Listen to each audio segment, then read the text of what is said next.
Vidas de Fuego.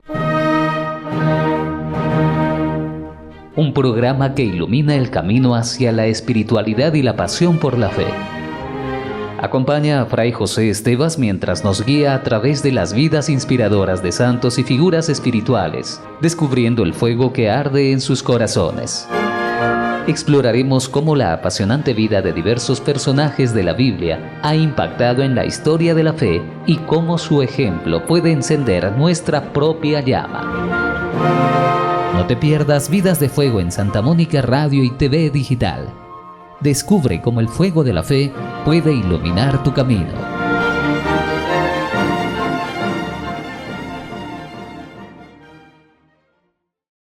¿Cómo están, amigos, amigas de Santa Mónica Radio? Continuamos aquí y vamos ahora sí a nuestro programa Vidas de Fuego. Esa bonita historia, esa obra maravillosa de tantos santos y santas. El padre José Esteban Martínez con nosotros, Agustino Recoleto, desde la parroquia Santa Mónica. ¿Qué tal, padre? ¿Cómo le va? Jaime, buenos días también a todos que escuchan Santa Mónica Radio, TV Más Digital.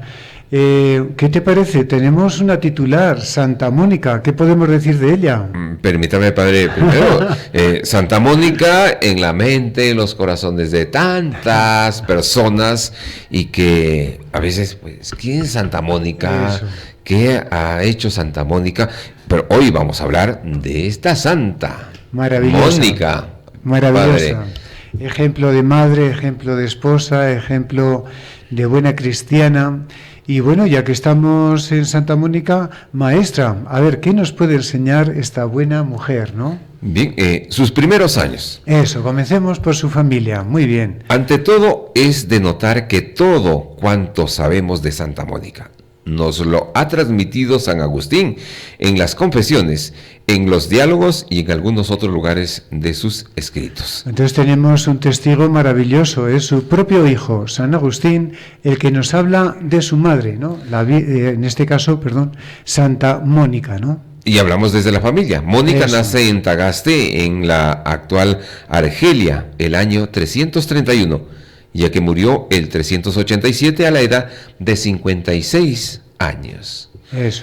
Las noticias que tenemos de su familia son muy escasas. Solo sabemos que tuvo otras hermanas.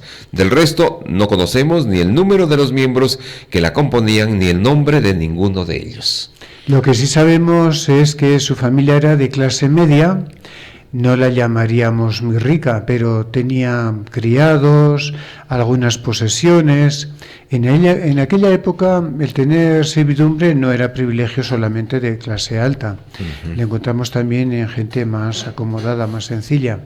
Pero podemos decir que, ante todo, vivió en un ambiente religioso familiar en el que nace, se cría Mónica, de recias convicciones cristianas. ¿Qué te parece? Sí, el ambiente religioso familiar en el que nace y se cría Mónica era, pues, de recias convicciones cristianas. Agustín nos lo presenta con estas escuetas palabras.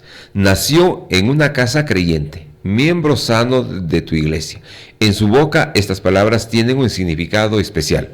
Con ellas indica que la familia de su madre hacía tiempo que dejó el paganismo creyente y que se había mantenido alejada del cisma donatista, miembro sano, aunque más tarde descubrirá que la ciudad de Tagaste habría pertenecido al partido de Donato en los primeros momentos del cisma. Es interesante ver este tema de donatismo. El partido de Donato o donatismo apareció en África hacia el 305 como una reacción ante las defecciones habidas durante la última gran persecución del emperador romano, el 303 al 305, a todos los católicos, ¿no? Pretendía esta iglesia donatista solo tuviera a los santos, o sea, que los pecadores no tuvieran cabido en ella. Era como el fariseo de la parábola que comienza presentando a un Dios juez, continúa por poner en duda su misericordia y en el fondo termina por negar el poder mismo de Dios de perdonar.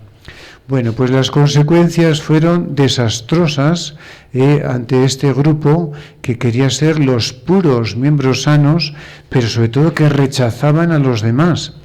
Por ejemplo, la vida cristiana en África se dividió e incluso estos promovieron persecuciones sangrientas contra los católicos. Al final del 411 se consiguió la paz, la reunificación de la Iglesia, tarea que San Agustín sería uno de los promotores, ¿no? Para que ya no haya esa división de este grupito, ¿no? Que rechazaba a los demás.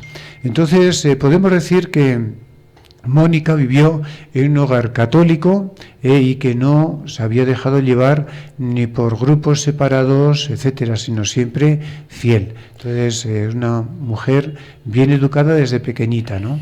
Pero vamos a hablar un poquito más de su educación de niña. A ver, adelante. Durante su infancia y adolescencia, Mónica fue confiada a una anciana criada, que de joven había sido aya de su padre. Ahora se le encomendaba la educación de las pequeñas de la casa. Aquella mujer supo guiar sus primeros años con severidad, pero con tacto. Agustín nos la presenta diciendo que era enérgica al castigar cuando era necesario y muy prudente en la formación. Como botón de muestra, narra a continuación uno de los ejercicios que la anciana sirvienta exigía a Mónica y a sus hermanas. Fuera de las comidas no les permitían beber nada. Ahora decía, contestáis, con beber agua, porque no tenéis vino al alcance de la mano, pero no una vez que os caséis y seáis amas de llaves de bodegas y despensas, la haréis ascos al agua, pero prevalecerá la costumbre de beber. Es curioso como Mónica, pues antes de casarse tuvo una experiencia parecida a esto que le enseñaba su educadora, ¿no? Su criada. Dice, al poco tiempo sus padres le encomendaron la tarea de preparar todos los días el vino para la comida. Al ir a la bodega para sacarlo de la cuba, empezó Mónica a beber primero por curiosidad, mojando apenas los labios, para terminar tomándose muy a gusto un vaso casi entero. Quien le hizo abrir los ojos en aquel vicio en ciernes fue otra criada, la que diariamente la acompañaba y encubría con malicia su acción. Un día riñeron, la sirvienta se desquitó llamándola borrachina, y dice San Agustín que fue para Mónica una bofetada. Comprendió el peligro de esa costumbre y al instante la deploró, la erradicó de su conducta. O sea, podemos decir que ya Mónica no volvió a probar el vino. ¿Qué te parece? Era de decisión, ¿no? No quería caer en vicios, principalmente. Sí, ¿no? Importante, para ejemplo, y que va en vigencia también, que a veces se solicita, ¿no? Padre, vamos a la pausa y hablaremos ya de Mónica, una esposa cristiana. A eso. Volvemos aquí en Vidas de Fuego. Bien, amigos de Santa Mónica Radio, continuamos en Vidas de Fuego hablando de Santa Mónica. Santa Mónica. Mónica, ¿no, Jaime? Padre? Precisamente estamos en Radio Santa Mónica, ¿no? Sí. Y bueno, yo creo que está bien puesto el nombre, ¿no? Porque Mónica, creo que vamos a recoger de ella muchas enseñanzas, ¿no? Que quizás es la idea de la radio, de recoger, de llevar por los medios las enseñanzas, ¿no? Bueno, pues tenemos que era de formación intelectual, pues no pasó de grado primario, porque en Roma sí quizás estudiaban un poquito, pero el resto del Imperio Romano no estudiaban las mujeres, ¿no? Y a pesar de ella, de su sencillez en la educación, pensemos en tantas mamás que apenas han tenido oportunidad, ¿no?, de estudiar, solamente han estudiado a veces primaria. Hoy qué bueno que pueden estudiar todo el mundo, ¿no? Es algo importante. Bien, pues a pesar de que ella no estudió mucho, ella es una buena maestra. Luego hablaremos de ello. Y, por ejemplo, es maestra en el tema de esposa. Estaban, vamos a decir, destinadas las jóvenes a casarse, a su vida matrimonial, a sus hijos. Para eso más o menos era la misión en aquel tiempo. Vamos a ver cómo lo desarrolló Santa Mónica. Adelante, Jaime. Mónica, una esposa cristiana. Sí, una esposa cristiana. Mónica se casó con un pagano de Tagaste, Patricio. Desconocemos la edad exacta que tenía en ese momento, pero sería una muchacha joven de unos 20 años. Tampoco nos han llegado noticias de su noviazgo, aunque en esto tendría bastante que ver la parte de familias o sea, el cabeza de familia, como era acostumbrado en aquel tiempo. Este trataba con el novio o con la familia del novio las condiciones para la boda. O sea, el papá es quien arreglaba la boda, ¿no? Aunque en algunos, todavía en algunas zonas todavía deciden los papás, ¿no? Pero ahí, mirando la responsabilidad, será.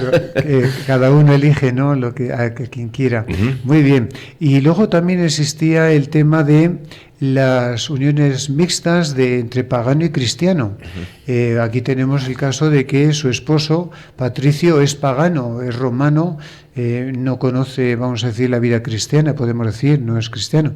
Entonces, en aquel tiempo, esta experiencia, por un lado, tenían cierto temor, ¿no? Por si el pagano le ganaba los criterios y la forma de vivir a la mujer, pero a veces también ha habido casos donde ha sido al revés, ¿no?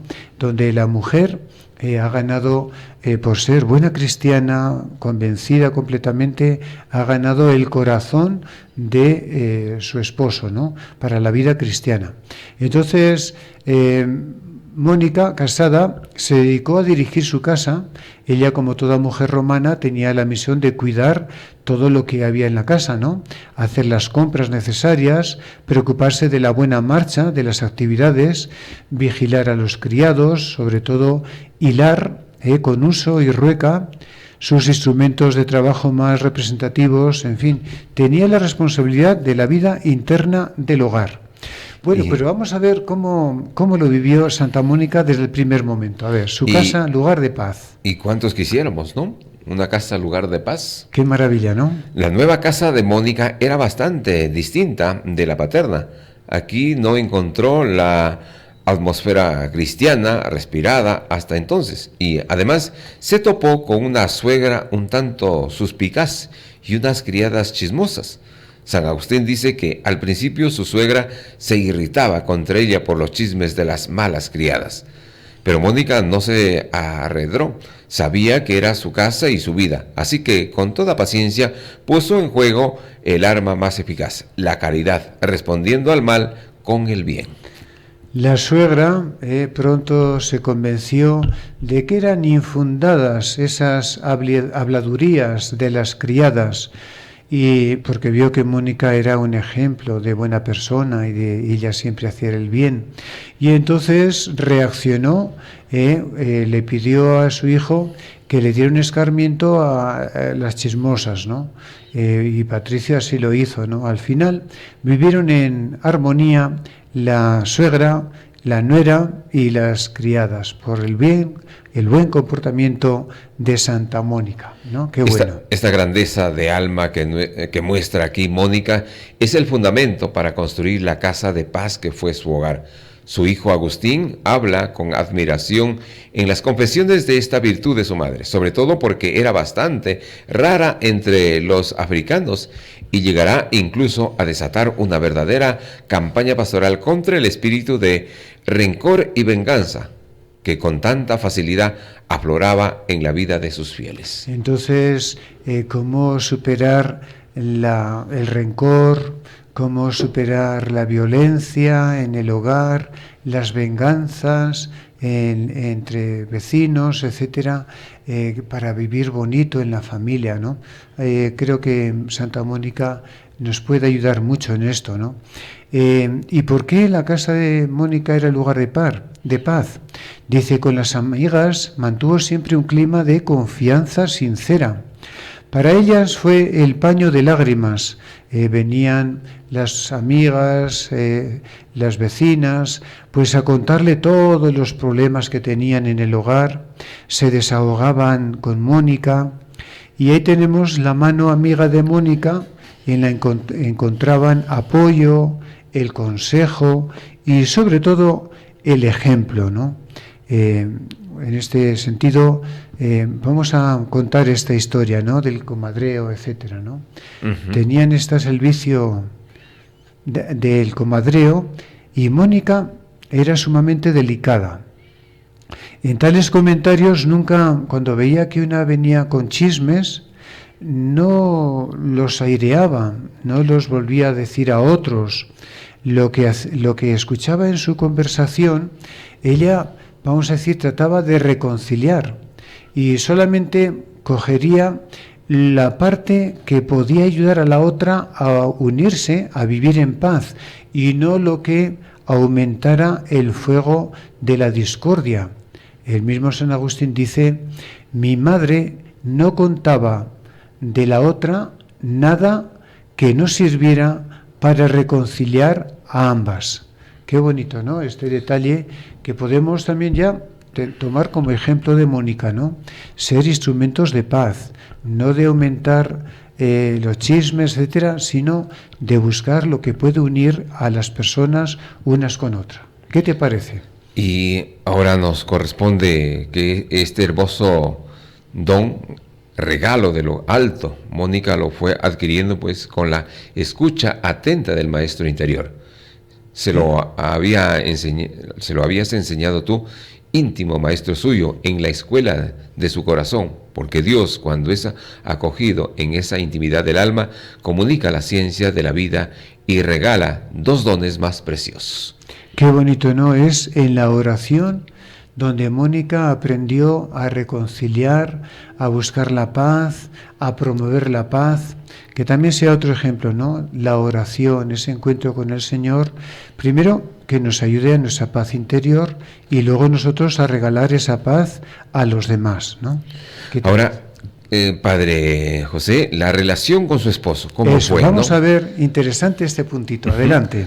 La relación con Patricio fue difícil, pero ejemplar. Mónica vivió en una sociedad típicamente machista. En el mundo romano las mujeres habían alcanzado el reconocimiento de un cierto respeto y dignidad, pero no eran nada infrecuentes los abusos y malos tratos por parte de los maridos. A ella le tocó en su suerte un hombre violento. Patricio tenía un carácter muy voluble, era sumamente cariñoso pero igualmente colérico, dice su hijo.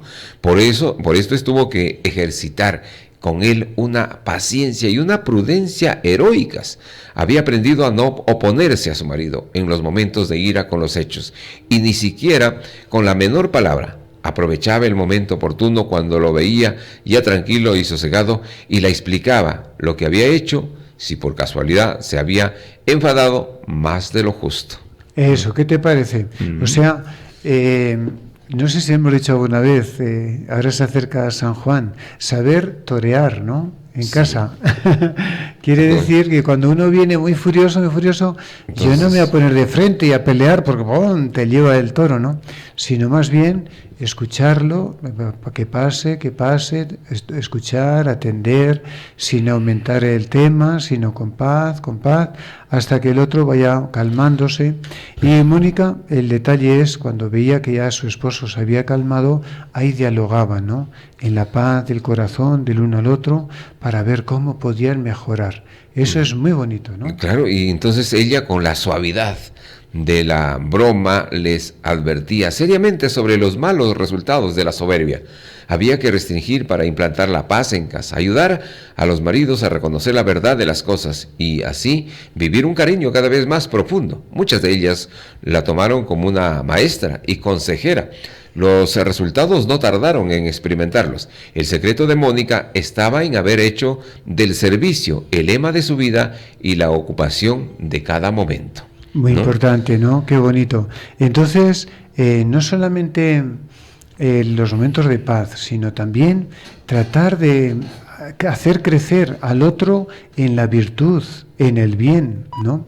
El objetivo de Mónica era mucho más ambicioso. Ella lo que quería era la conversión de Patricio. Y para ello, su ejemplo, su vida personal, le ayudaría a su esposo. Sus virtudes de Mónica jugaron en ello un papel fundamental. La hacían agradable a los ojos de su marido, el cual poco a poco la fue valorando. Se esforzó en ganarle para ti, Señor, dice San Agustín, hablándole de ti con el lenguaje de las buenas costumbres. Con ellas la iba embelleciendo y haciéndola respetuosamente amable y admirable a los ojos del marido. O sea, yendo con ella con el ejemplo, logró esta gran virtud, ¿no?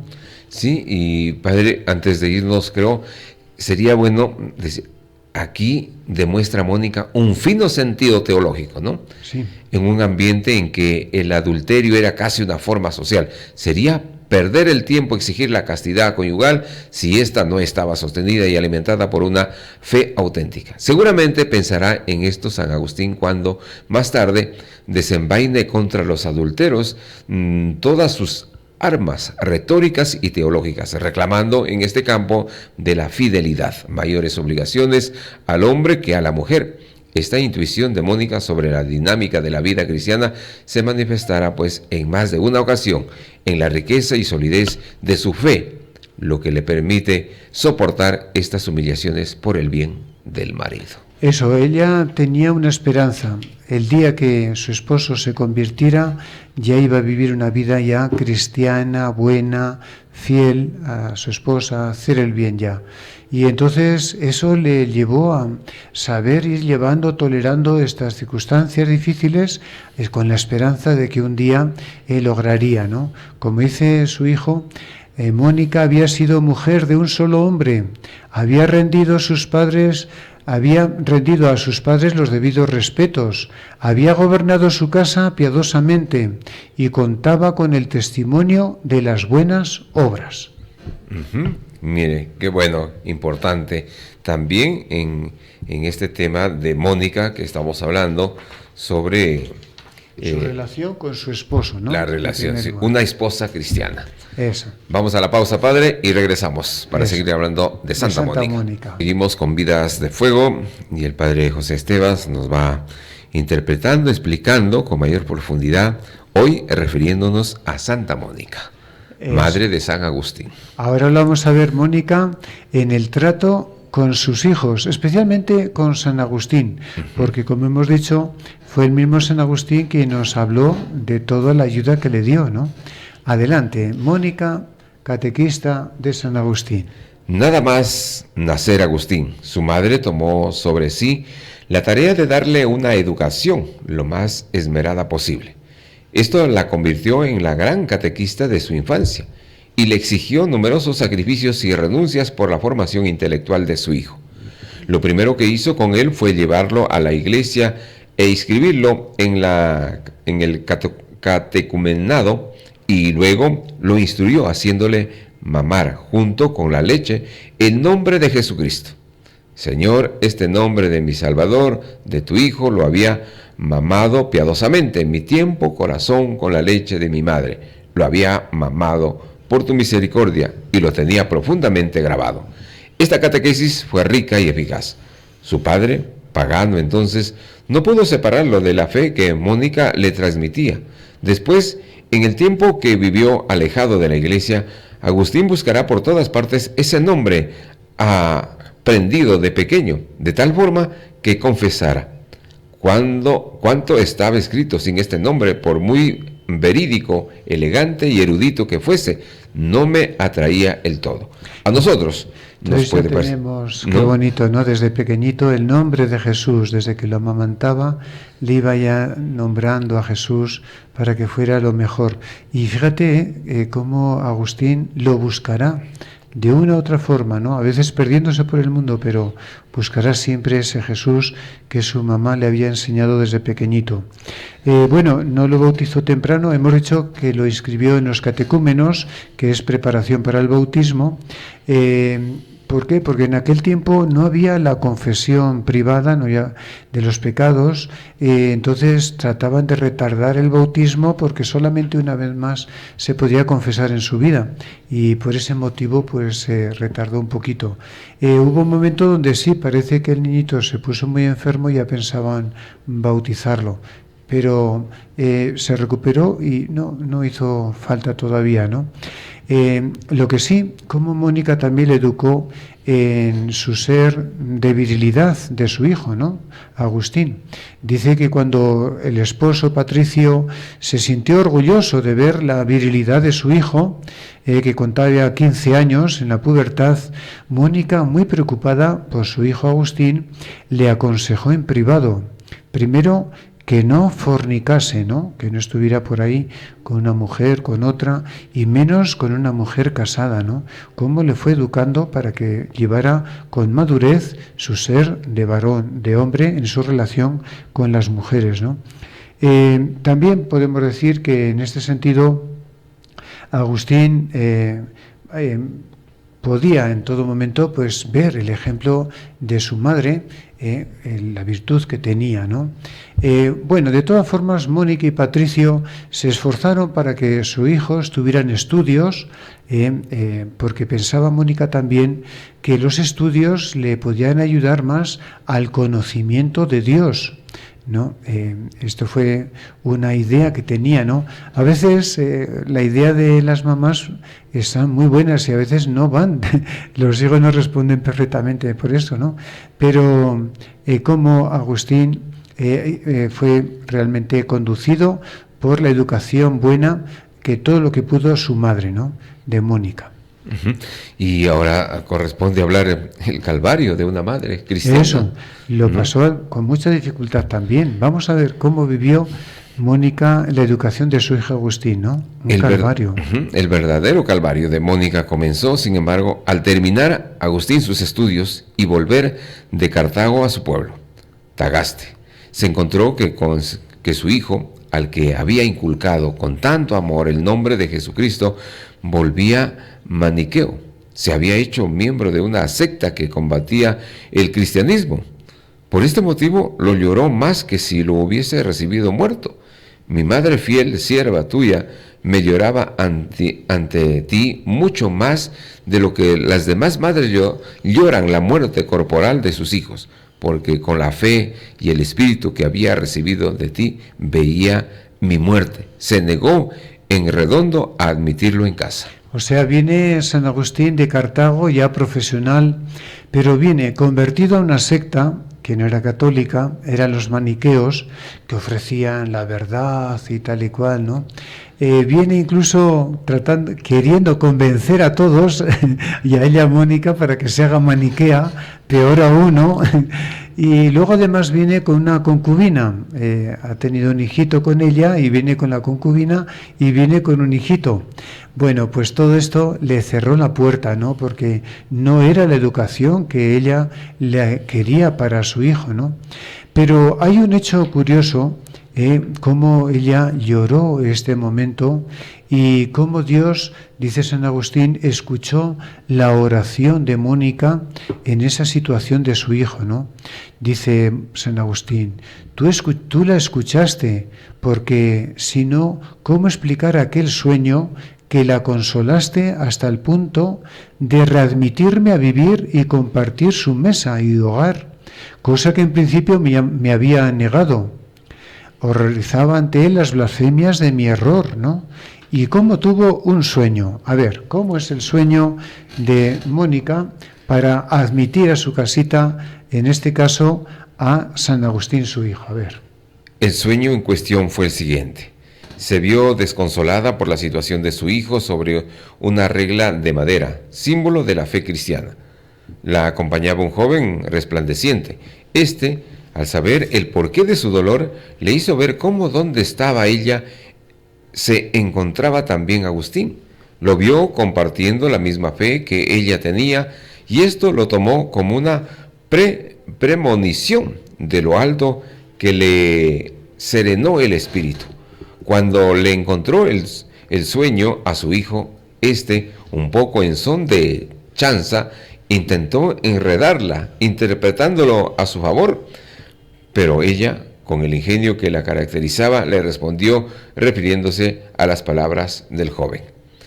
No me dijo, donde él está, allí estás tú, sino donde tú estás, allí está él. Es que tuvo el sueño de que ese joven, que era su hijo, vendría a su regla, vendría a su fe. Y Agustín dice, no mamá, lo que has visto es que vas a venir tú a mi regla, a los maniqueos. Dice, no, eras tú el que venías a mí, ¿no? Y estaba bien claro, ¿no? Bueno, pues como Mónica no parará hasta ver cómo puede ayudar a su hijo con lágrimas y oración. Y por eso le presentó este caso a un obispo, Este obispo o clérigo pues dice que había sido también el maniqueo y que le había dejado esa secta, que no se preocupara, y seguía insistiendo. Y al final le dijo el clérigo a Mónica, ¿no? Anda, vete, que vivas muchos años. Es imposible que se pierda el hijo de tantas lágrimas, ¿no? Y ella también acogió esto como una exclamación de un anuncio divino de que su hijo se iba a convertir. Muy bien. Seguimos aquí conociendo la vida de Santa Mónica. Vamos a la pausa y regresamos. Seguimos en nuestro programa Vidas de Fuego. Bien, Padre José. Sí, hemos dejado a Santa Mónica llorando. Este hijo de tantas lágrimas y oraciones no puede perderse. Y como Mónica ya quiso estar siempre al lado de su hijito, ¿no? Su hijo que pasó... Bueno, hijito, ya era profesional y era profesor, había estado de profesor en Tagaste, de ahí pasó a Cartago y ella lo siguió, ¿no? Y cuando él quiso pasar a Roma, pues Mónica también estaba dispuesta a ir con él. Pero resulta que Agustín pues veía que era muy difícil la travesía a Roma y no quería llevar a su mamá a exponerle, ¿no? Y entonces le dijo, mira mamá, ya vamos a prepararnos para el barco, yo voy a despedirme de un amigo y tú vete a rezar en esa capillita que está cerca del puerto mientras arranca el barco, ¿no? O tal, o donde. Y entonces lo que Agustín embarcó y salió, ¿no? Zarpó. Y Mónica se quedó toda la noche ahí, vamos a decir, en oración. Y a la mañana siguiente, ya cuando ve que su hijito la había abandonado, bueno, dice que le llamó de todo a su hijo, le dijo mentiroso, mal hijo, pero siguió rezando por él, ¿no? Y procuró preparar su viaje para ir hasta Roma. ¿Y qué ocurrió? Pues en ese viaje pues lo pasaron muy mal en el barco que iba Mónica. Tenía 55 años, en aquel tiempo y era una edad madurita. Y lo que hizo ella era más bien consolar a los marineros, diciéndoles que no se preocupen, que van a llegar a tierra porque ella va a conocer perfectamente el día que su hijo se va a convertir, ¿no? Así que ahí no va a morir nadie. Así que les consoló también esa situación. Bueno, llegó a Roma, su hijo había pasado a Milán y fue hasta Milán, ¿no? Donde ahí encontró a su hijo y ahí se realizará el parto de la conversión. A ver, ¿cómo fue? Encontró a Agustín en Milán. Ya había abandonado la secta maniquea. Con todo, ella no echó las campanas al vuelo, porque esperaba la plenitud de su conversión. Lo que sí hizo fue intensificar una vez más la oración por su hijo y desde luego poner manos a la obra. Pensó que Agustín sentaría cabeza si se casaba, porque es de saber que desde sus tiempos de estudiante en Cartago, él vivía con una mujer, con la que tenía un niño. Esta unión no podía formalizarse en matrimonio, por ser ella de condición social más baja, así eran las normas y la mentalidad del tiempo. Por este motivo, Mónica se afanó en buscarle un buen partido y le instó a despedir a la compañera. Él así lo hizo, y los dos se separaron con profundo dolor. La novia elegida contaba solo 10 años y por ello debían esperar 2 más para que la ley permitiera la boda. O sea que era una situación un poco compleja, ¿no? Agustín tiene que esperar a que esta niñita se haga todavía puber para poder casarse. En fin, pero aquí hubo algo curioso, ¿no? Que será el momento donde Agustín llega a un momento de crisis definitiva, quiere dedicarse totalmente a Dios y entonces en este momento ya ni siquiera pensó ya en el matrimonio. Y esto se lo comunicó a Mónica, que se iba a bautizar su hijo, que se iba a bautizar Agustín, que se iba a dedicar todo a Dios y que ya Mónica se quedó feliz Dice, saltaba de gozo, cantaba victoria, te bendecía, Señor, porque respecto a mí le habías concedido mucho más de lo que no dejaba de pedirte, con gemidos lastimeros y llorosos. Entonces ya me tenía en aquella regla de fe sobre la que hacía tanto tiempo me había mostrado a ella. Entonces estaba ya visto, feliz de que su hijito ya se entregaba totalmente al Señor. Bueno, y aquí vemos a Mónica como maestra cristiana, porque cuando fue Agustín a prepararse en Casiciaco, pues ahí hablaban de temas del bautismo, temas de filosofía, y por ejemplo, Mónica también participaba de estos diálogos. Agustín dice en la obra sobre la vida feliz, comenzaba diciendo, la primera pregunta decían los amigos de Agustín, si la ciencia es el alimento del alma. Y Mónica dijo, claro que sí, ¿qué otra cosa se va a alimentar el alma si no es del conocimiento y de la ciencia de las cosas, ¿no? Y todavía algo más, ¿no? Dice, bueno, ¿y dónde está la felicidad, podemos decir, ¿no? Y entonces ella dice, bueno, si deseas bienes y los tienes, si eres feliz, pero si deseas males, aunque los alcances, serás un desgraciado. Bueno, entonces vio que Mónica realmente tenía un raciocinio y le llamó su hijo realmente filósofa, ¿no? O sea, que sabía realmente cómo dedicarse al amor de Dios, ¿no? Y también otro detalle bonito, ¿no? ¿Dónde estará la felicidad, la eternidad? Y la felicidad, Mónica decía, oh Trinidad, protege a quienes te invocan, ¿no? En la felicidad está en Dios, ¿no? La vida feliz es la vida perfecta, y solamente en Dios lo podemos lograr. ¿Cómo? Con las alas de una fe firme, una gozosa esperanza y una ardiente caridad, ¿no? Interesante, ¿no? Y otros detalles bonitos, ¿no? De esta santa que nos dice que tenía un buen pensamiento, ¿no? Pero ¿cómo era su vida espiritual? A ver, adelante. El camino de la santidad. El camino de la santidad, ¿sí? La liturgia, la divina fuente de la misa, por la que Agustín se preguntaba, estaba en la participación diaria de la liturgia. En ella abrevaba su madre, allí escuchaba la Sagrada Escritura, a la que después respondía en su vida.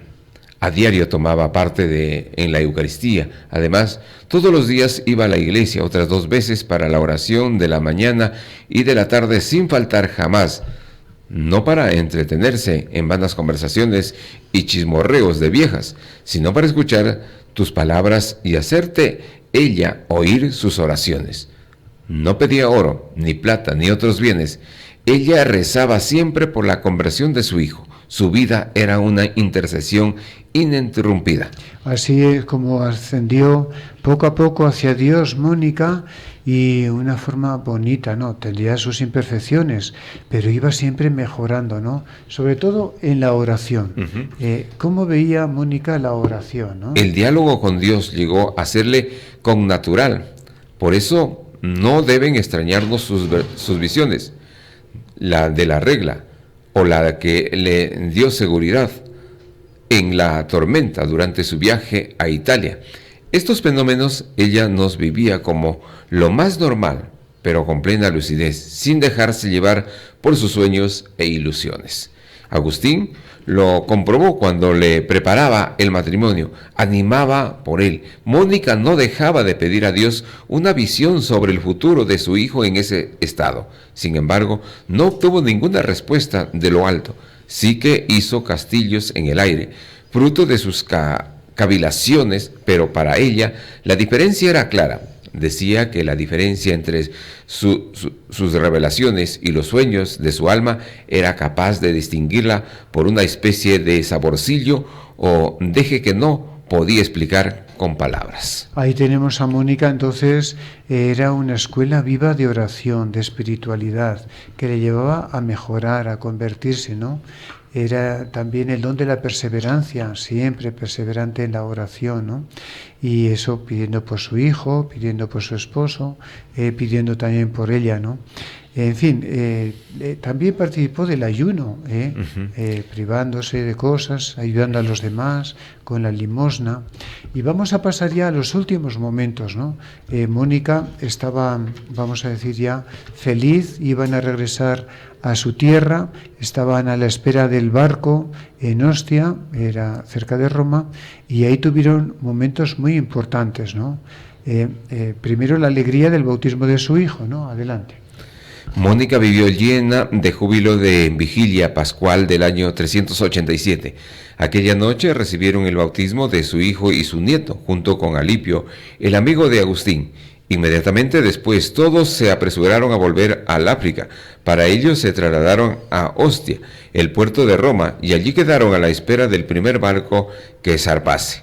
A Mónica le restan pocos días de vida, pero todos de un sabor celestial. Un día, en la posada, Agustín y ella se encontraban asomados a una ventana que daba al jardín. En este escenario bucólico iniciaron una conversación de lo porvenir. El espíritu de ambos estaba hambriento de Dios, y como en un canto alternado, en escala ascendente, comenzaron a degustar todos los seres, admirándolo todo y sin sentir saciedad en nada, hasta llegar a tocar un poco la región de la sabiduría, que ni fue ni será, sino solo es lo que se conoce como el éxtasis de Ostia. Al llegar a estas alturas de iluminación divina, Mónica recibió la última premonición: hijo, por lo que a mí se refiere, nada me deleita ya en esta vida. No sé qué hago en ella, ni por qué estoy aquí, muerta a toda la esperanza de esta vida. Solo había una cosa por la que deseaba vivir un poco más, y era verte cristiano, católico, antes de morir. Con creces me ha concedido esto mi Dios, puesto que te veo siervo suyo, despreciada la felicidad terrena. ¿Qué hago pues aquí? Y vemos cómo la respuesta de esta oración cayó enferma, y viéndose morir le dijo solamente unos detalles, ¿no? Solo os pido que donde quiera que estéis os acordéis de mí ante el altar del Señor. O sea, el día que el Señor me llame, de mi cuerpecito no se preocupen, solamente les pido que se acuerden de mí ante el altar del Señor, ¿no? Sí, así pues narramos todo esto. Para Dios no hay distancias, no hay miedo de que el día del fin del mundo no sepa dónde estoy para resucitarme. Eso es, el Señor nos recogerá. Así murió Mónica. Muy bien, Padre José, así esta bonita historia, la vida de Santa Mónica, la madre de San Agustín, y el nombre que lleva Radio Santa Mónica. Qué bien, Padre. Seguiremos hablando en Vidas de Fuego. Gracias, así terminamos nuestro programa de hoy. Buenos días. Buenos días. Vidas de Fuego. Un programa que ilumina el camino hacia la espiritualidad y la pasión por la fe. Acompaña a Fray José Estevas mientras nos guía a través de las vidas inspiradoras de santos y figuras espirituales, descubriendo el fuego que arde en sus corazones. Exploraremos cómo la apasionante vida de diversos personajes de la Biblia ha impactado en la historia de la fe y cómo su ejemplo puede encender nuestra propia llama. No te pierdas Vidas de Fuego en Santa Mónica Radio y TV Digital. Descubre cómo el fuego de la fe puede iluminar tu camino.